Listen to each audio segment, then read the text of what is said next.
Mettre sur pied une armée nationale pour la première fois d'ailleurs, parce qu'il n'y a jamais eu l'armée nationale, procéder à un recensement de la population, parce que depuis 60, nous ne savons pas combien sont les Congolais. J'étais dans le gouvernement de M. Mobutu. Ce n'était pas par le choix de M. Mobutu. J'étais député au moment où M. Mobutu venait de faire son coup d'État. Chez nous, nous préférons l'appeler plutôt parti national. C'est parce que l'IMPR a... Donc je vous dis, je crois personnellement qu'en s'écartant de la philosophie même du manifeste de Lancellet, on a fait du MPR un parti qui n'est pas basé sur l'adhésion libre.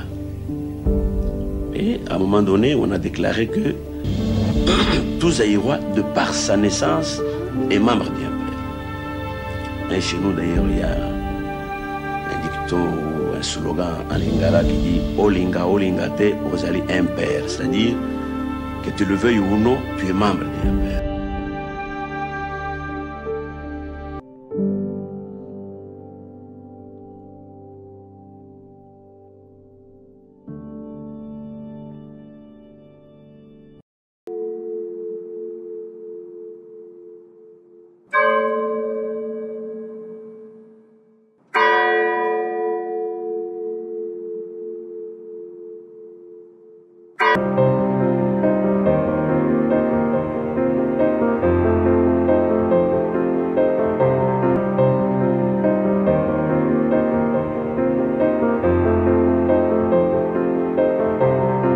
Les pendules en prison, mais le temps n'est pas aux arrêts.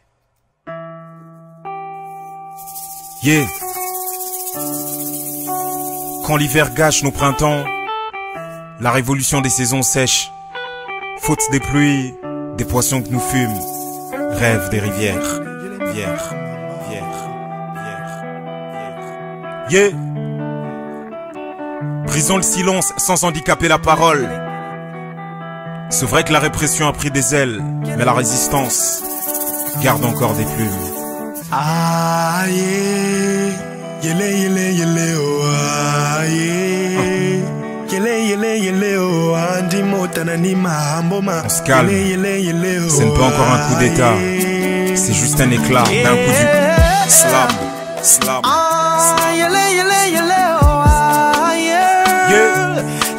Dans un épais nuage de fumée, l'espoir s'asphyxie. À croire que depuis les années 60, les 30 juin sont restés allumés. Yeah. Chez nous, l'honneur face à l'argent n'a plus rien d'alléchant. Amnistiés, des criminels en costard n'ont plus rien de méchant. Quand on sème plus de corps au cimetière que de riz dans un champ, comment s'étonner de la récolte au bout du sang? L'arrogance les récolte.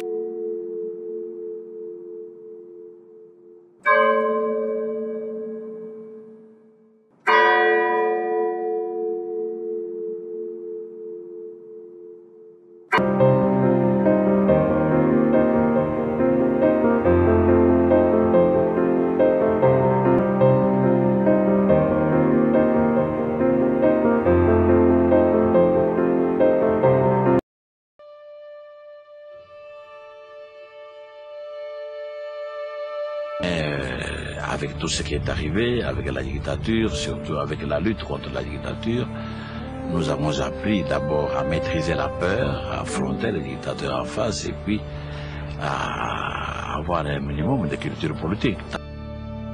Tout le monde sait que Kabila c'est pire, parce que Mobutu avait au moins certaines notions de la chose publique, de l'intérêt général, même si il utilisait cette notion par démagogie pour au contraire servir ses intérêts à lui, tandis que Kabila manque de toute notion, de quoi que ce soit.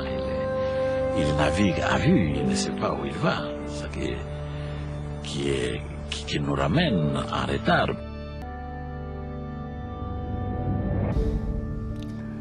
Je ne dirais pas que les conditions sont réunies, mais étant donné la situation catastrophique dans laquelle le pays se trouve pour le moment, je me suis senti obligé d'entrer dans les jeux pour ne pas demain être accusé de non-assistance à personne en danger, parce que franchement, notre peuple ne peut plus tenir longtemps avec ça.